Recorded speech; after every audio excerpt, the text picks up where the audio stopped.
Welcome back. स्वागत है आप सभी का हमारे YouTube channel maths expert point में। साथियों, अभी हम बात करेंगे मैथ्स पेडागोजी के 9 सवाल का, जिसको हमने तैयार किया है। ये हमारा गेस है कि इसमें से प्रश्न पूछा जाएगा आने वाले सीटेट के एग्ज़ाम में। तो आप इसको बनाएं, खुद से बनाएं, और आप ये हमें बताएं कि आपका कितना मार्क्स आ रहा है। अपने मार्क्स को भी कमेंट करके बताएं कि 9 में आपका टोटल कितना ठीक हो रहा है। क्योंकि अभी आपको खुद को जांचने का समय है, आपका खुद का असेसमेंट करने का समय है।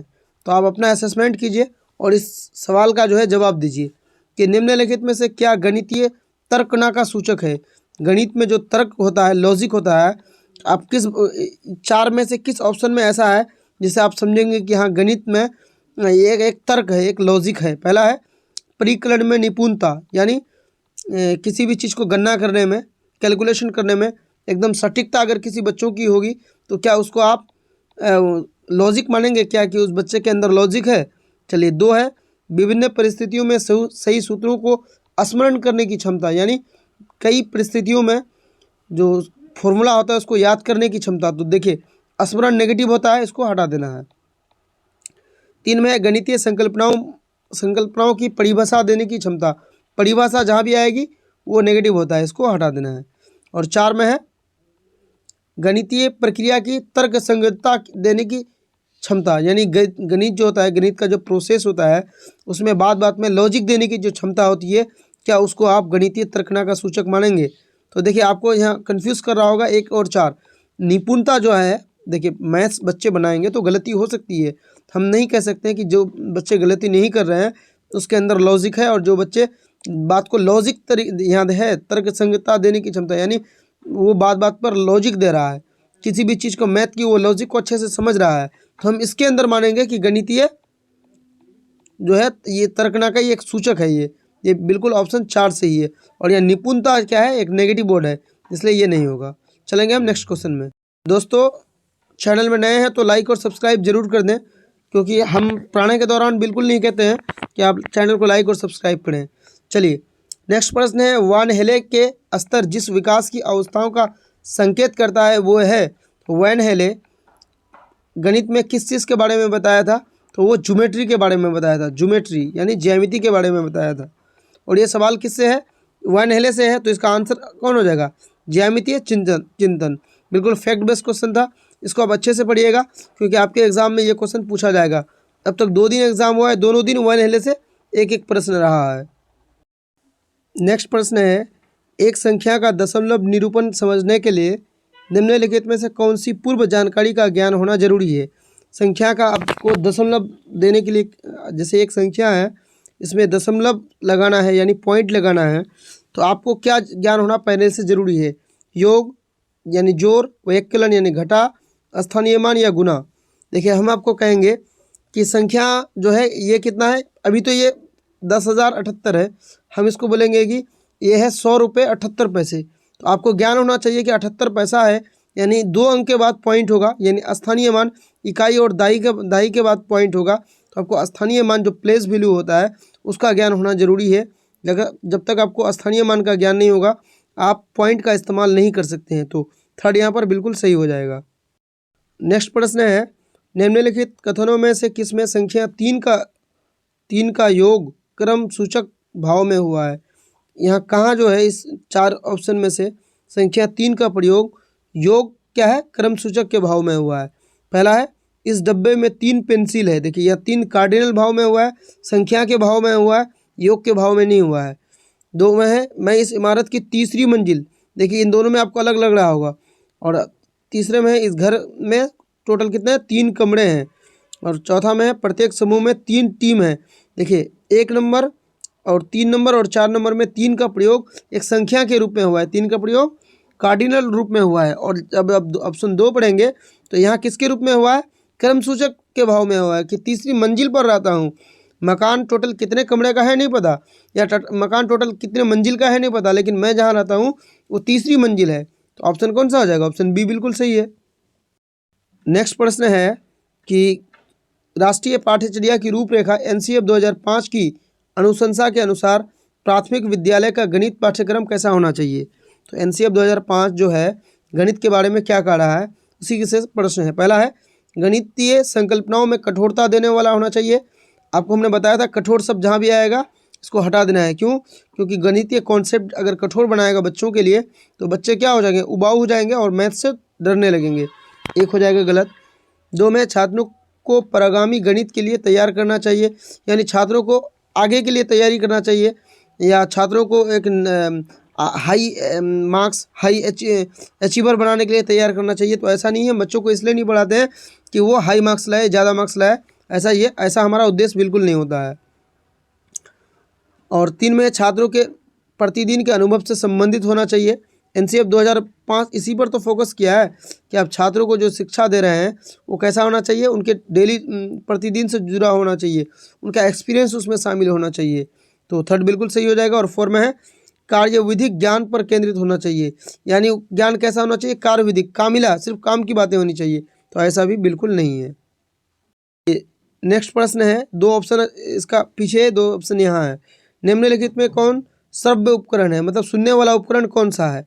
तो पोस्टर से सुना नहीं जा सकता है, देखा जा सकता है। चार्ट से क्या होता है, ये भी देखा जाता है। और इसका जब 2 ऑप्शन यहाँ पढ़िएगा तो एक है ग्रामोफोन, एक है मानचित्र। ग्रामोफोन क्या होता है, सुनने वाला, और मानचित्र को आप देख सकते हैं। तो बात सर्वे की हो रही थी, सुनने की हो रही थी, तो ऑप्शन कौन, सी हो जाएगा सही, ग्रामोफोन। नेक्स्ट प्रश्न है कि अंकगणित की 4 मूलभूत संक्रियाएं क्या है? तो अंकगणित है तो उसका जो 4 मूलभूत जो होता है वो संक्रिया क्या होता है? आपको ये पता होगा क्या होता है, जोड़, घटा, गुणा, तब क्या होता है लास्ट में भागा। हम जब अंकगणित बच्चों को शुरू करते हैं सबसे पहले हम क्या करते हैं, जोड़ सिखाते हैं, फिर घटा, फिर गुणा, फिर भागा। ये तो अंकगणित है, ये तो इसका 4 संक्रिया है। तो ऑप्शन आप पढ़ लीजिए कौन सा होगा। ऑप्शन 4 में देख रहा है, योग, व्यवकलन मतलब होता है घटा, गुणा और भागा। बाकी जब 1 में पढ़िएगा तो देखिए, परिमाप, क्षेत्रफल अंकगणित में नहीं आता है। यहाँ परिकलन, रचना, समीकरण, ये सब क्या अंकगणित में नहीं आता है। और भिन्न दिया हुआ है, आकृति दिया हुआ है, ये अंकगणित में नहीं आता है। इसलिए ऑप्शन 4 बिल्कुल सही हो जाएगा। यहाँ थोड़ा सा ऑप्शन आगे पीछे है लेकिन आप इसको समझ लीजिएगा। किसी प्रकार के, यानी किस प्रकार के मूल्यांकन का मुख्य अभिप्राय विद्यार्थी को फीडबैक देना होता है? तो कैसा हम जो असेसमेंट करते हैं, जब विद्यार्थी को क्या देना पड़ता है, फीडबैक हमें देना पड़ता है।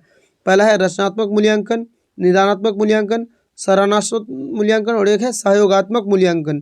तो देखिए, जब बच्चों को फीडबैक देना होता है, हम क्या करते हैं, क्लास में पढ़ने के दौरान बच्चों को हम बीच बीच में कोई प्रश्न पूछ लेते हैं ताकि बच्चे पता चले कि बच्चे क्या समझे क्या नहीं समझे।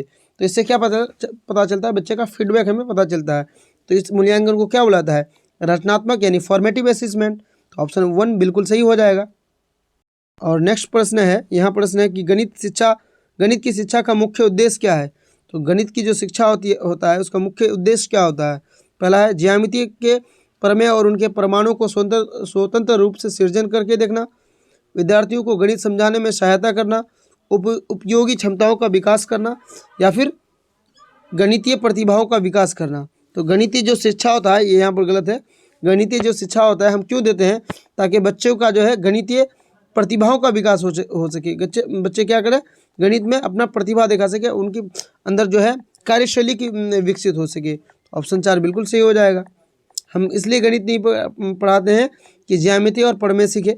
विद्यार्थियों को गणित समझने में सहायता करना, ये हमारा उद्देश्य नहीं होता कि हम सहायता करें। उद्देश्य ये होता है कि उनके अंदर हम कुछ विकास करें, उनके प्रतिभाओं का विकास करें। ऑप्शन 4 बिल्कुल सही है। और नेक्स्ट प्रश्न है, इसमें कह रहा है कि निम्न में से कौन सा खुला अंत वाला प्रश्न है, मतलब किसका आंसर 1 से ज़्यादा होगा। खुला अंत वाला प्रश्न का यही मतलब होता है कि आंसर 1 से ज़्यादा होना चाहिए। पहला है, आप 15 को 3 से किस प्रकार गुणा करेंगे? एक ही उपाय है, 15 गुणा 3 45, तो ये तो होगा नहीं, इसका एक ही आंसर है। कोई 2 दशमलव संख्याएं लिखे जिनका गुणनफल 45 हो। चलिए इसको हम रखते हैं कि कोई भी 2 लिख सकते हैं जिसका गुणनफल 45 होना चाहिए। तो नहीं, कोई भी 2 नहीं लिख सकते हैं।